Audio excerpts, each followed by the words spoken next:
भाजपचा DNA OBC आहे असे फडणवीस म्हणाले. म्हणून काही लोक नाराज होणारच ना. दुसऱ्यासाठी खड्डे खोदणारे तुम्ही कधीतरी खड्ड्यात पडणार ना. भाजपच्या मागे कधीही मराठा समाज नव्हता आणि राहणारही नाही. शेटजी भटजीचा पक्ष आहे असे लोक म्हणतात. छगन भुजबळ यांची इच्छा मारली जाते याची किंमत कदाचित त्यांना मोजावी लागेल. काँग्रेसने सुद्धा रामटेक अमरावती येथे चर्चा न करता उमेदवार जाहीर केले होते. शेतकऱ्यांना अजून कर्ज मिळाले नाही, त्यात बोगस बियाणे वाटले जात आहे. सरकार यावरही कारवाई करत नाही. विजेचे प्रीपेड मीटर हाही घोळ आहे. वीज नाही आणि 12,000चे मीटर आहे. ही सगळी विषमता सरकार का समजून घेत नाही. आज राज्यात शाळा सुरू झाल्यात. राज्यात 48 विद्यार्थी आहेत. गुजरातचे गुत्तेदार पोचण्यासाठी आज राज्यात विद्यार्थ्यांना गणवेश मिळाले नाहीत. ना कापड आला आहे ना शिवलेला ड्रेसबाबत जुनी पद्धत बरी होती, मात्र कंत्राटदार हे नव्हते. एकाकडून टक्केवारी घेण्यासाठी हे सगळं केलं आणि दुर्दैवाने विद्यार्थ्यांना गणवेश मिळू शकले नाही. हे पहा, आता भाजप काही जरी म्हणलं तर देवेंद्र फडणवीस काय म्हणलेले, भाजपचा DNA ओबीसीचा आहे म्हटलेलं आहे की नाही. भाजपचा DNAच ओबीसीचा असं म्हटलेलं आहे. मला असं वाटतं कोणत्याही राजकीय पक्षाने सगळ्या जाती धर्माला सोबत घेऊन चालण्याची आवश्यकता आहे, चाललंच पाहिजे. परंतु देवेंद्र फडणवीस काय बोलले, भाजपचा DNAच ओबीसीचा आहे. नॅचरली काही लोक नाराज होतात. आता झाले नाही पाहिजे पण झालेले आहे, कारण भाजपची भूमिका सुद्धा तशीच आहे ना. भाजपची भूमिका इकडे मनोज जरांगांना वेगळं करायचं आणि इकडे भुजबळांना विरोधात लटकायचं, ही भाजपचीच भूमिका आहे. तर तुमच्यावर हे जैसे करेंगे वैसे भरेंगे. स्वतःसाठी ज्यास खड्डा दुसऱ्यासाठी खोदणार तर तुम्ही त्या खड्ड्यात पडणारच.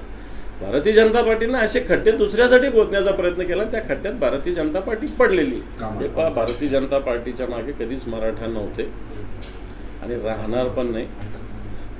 आता बोलावं की नाही बोलावं, पक्ष शेटजी भटजीचा पक्ष भारतीय जनता पार्टीला लोक म्हणतच आलेले आपल्याकडे खेड्यापाड्यामध्ये ग्रामीण भागात. त्याच्यावरती भारतीय जनता पार्टी नाही ते त्यांनी असे जोडून जाडून काँग्रेसचा, राष्ट्रवादीचा, शिवसेनेचा फोडून स्वतःलाच दाखवतात की आम्ही यांचे सगळ्यांचे म्हणून. परंतु एक जनरली आपल्याकडे एक प्रतिमा आहे भारतीय जनता पार्टी.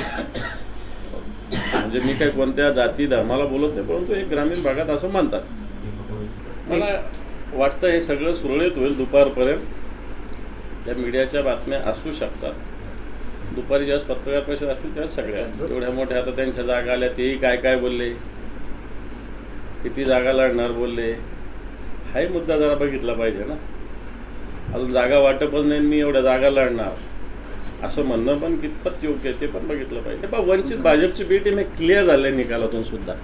आणि काल स्वतः प्रकाश आंबेडकर सुद्धा म्हटले की मी भाजपची बी टीम नाही सांगू थकलेलो आहे.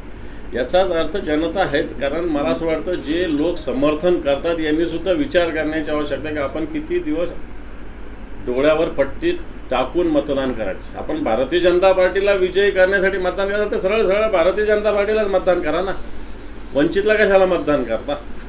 उकट लोकांच्या डोळ्यात कशाला धूळफेक करता की आम्ही विरोधात उभे आहे. तुम्ही मतं खाण्यासाठी उभं स्पष्टपणे दिसतंय सगळ्या ठिकाणी, सगळ्या निकालावरून दिसतंय. मला असं वाटतं काँग्रेसने सुद्धा रामटेक, अमरावती या ठिकाणी असेच उमेदवार आमच्याशी चर्चा न करता आमच्या जागा असताना जाहीर केलेले होते. मी म्हणत नाही की त्यांनी केलं म्हणून आम्ही करावं किंवा आम्ही केलं म्हणून त्यांनी करावं. मला वाटतं या सगळ्या गोष्टी एकमेकांनी नीट तपासण्याची आवश्यकता आहे एवढं मी नक्की म्हणेन. की नाही, आता हे झालेला विषय आहे. निकाल लागला, विशाल पाटील विजयी झालेले, ते काँग्रेसला जॉईन झाले. मला असं वाटतं आता तो विषय संपलेला आहे. मला असं वाटतं ठरलेलं असेल सगळं. पवारसाहेब, उद्धवजी आणि नाना पटोले अशा पद्धतीनं जाणार अशा प्रकारचं माहिती आम्हालाही आहे. ती काही बैठक नाही आहे, पत्रकार परिषद तिथं आहे. त्यामुळे मला असं वाटतं पक्षाचे जे नेतृत्व असतात या सगळ्या गोष्टी सांभाळत असतात. आपण त्यात इंटरफेअर करण्याची आवश्यकता नाही असं मला वाटतं. एकतर हे रिजेक्ट झालेले मीटर आहेत. त्या भारतामध्ये वेगवेगळ्या राज्यांनी रिजेक्ट केलेली कंपनी या महाराष्ट्रात येते. तिला का पाळतंय महाराष्ट्राचं सरकार हे कळत नाही आहे. पुन्हा तेच येईल जे मी सांगितलं तुम्हाला गणवेशाच्या संदर्भात, पुन्हा तेच येणार. हे मीटर 11,000 12,000 रुपयाचं आहे. मला 100 रुपये 200 रुपये 300 रुपये काही बिल येतं आणि मला 12,000चं मीटर लावायचं आहे घरात. मला वाटतं ही सगळी विषमता सरकार का समजून घेत नाही. बरं, आता हे सगळं करणार, विजेचं मीटर लावणार, पण वीज कुठं आहे? विजेची स्थिती काय? या महाराष्ट्रात वीज किती उपलब्ध आहे?